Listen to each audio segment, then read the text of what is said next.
Carlo, this is another short notice call for you. I remember the first one was a little different. You had just fought, and you mentioned something in your post-fight interview about dropping the sushi and the beer and going to. How was this process? Hopefully, it was a little smoother. Similar, but with pizza this time. Yeah. But yeah, I would imagine because last time I remember you just had a month. You had just fought the month before, and this time you had a few months. So how was just the weight and were you more in shape? Like, was it easier at all to take this one? I was training hard for this fight, so I was training to get a call from the UFC. So I was asking a fight, yeah. But I stopped training for a little injury, yeah. And they give me this opportunity to fight Oliveira. Okay. I think it with my coach Lorenzo that we have 1 month to prepare the fight. Yeah. I was a little bit in shape, so it was good to say yes to this fight, and I accepted, and here I am. But it was a pretty big name to step to, right? Was there any, like you mentioned, you had to have the conversation and see if the time was enough for you to be prepared. But when it came to the name, did it give you any pause to take on a fight with this guy specifically or not? Yeah, I know it's a difficult fight, but I want a big name because I think it's time to make it happen and win some fights to get in first 10 ranked. So I want to win with a big name.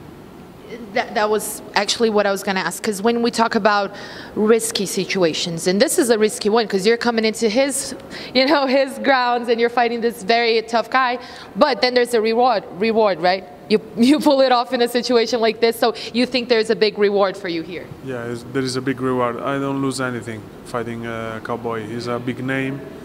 I'm here as an underdog, and I will demonstrate that I am a strong opponent, and I don't lose anything with this fight.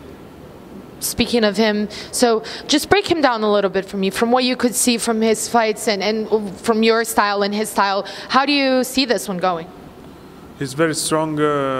He has physical strength, important physical strength, yeah. And he's very good in all aspects of the fight. So I need to be concentrated and I have to worry about every part of the game. Yeah. And I think with my skills I can win this fight. In the ground or in the striking plan, I can win him.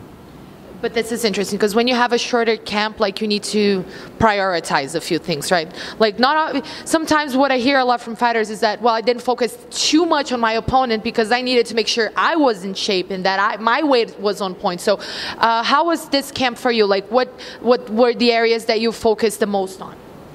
I am always in 60–70% of shape. Mm-hmm. So when I accept this call, I only run for that 30%, and I study Cowboy. I study all the fights of Cowboy, and I know everything about his game. Yeah. And I think I'm ready to fight with him. You did mention, sometimes when you talk about a guy who's just coming into the UFC, he's going to be like, well, no, I'm going to build slowly. I'm not in a rush. Like, I'll take whoever they give me. You're giving me a totally different vibe, right? Like, no, I want to fight the big guy and I want to get there. So is that your objective here now? Do you want to make a quick rise? It's only, I know I was like the other guys. I want to do it slowly and see what UFC make me in front. But this was a good opportunity, and I say only yes. I don't like to decline fights, and I say yes to Oliveira. It's a very risky fight for me, but it's for sure an opponent that I can win. Do you still do all your training in Italy? How is it split? I am training in Rome, my country. I was born in Miami. I was living in Panama, so I have three passports, but I like to live in Italy, yeah. And I work for make it big my country in MMA. Yeah, that was what I was gonna ask. So, you don't have that many Italian fighters, like a few coming up, Marvin, and you. I remember also you said something about Mauro, who's fighting at Cage Warriors, that you feel like he should be coming over. Do you? Yeah, right. Mauro Cerilli, yes, is a very strong heavyweight. I hope UFC sign him because he's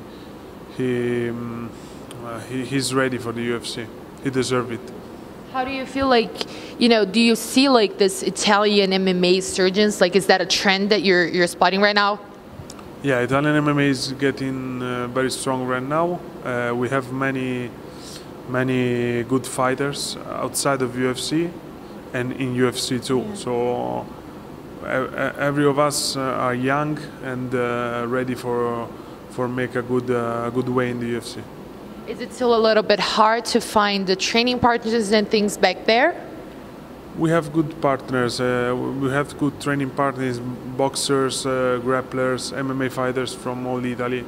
So, and it's good to take some fighters from the outside of Italy in Europe, and we pay for their stay in Rome. So it's okay. It's good to train in Rome.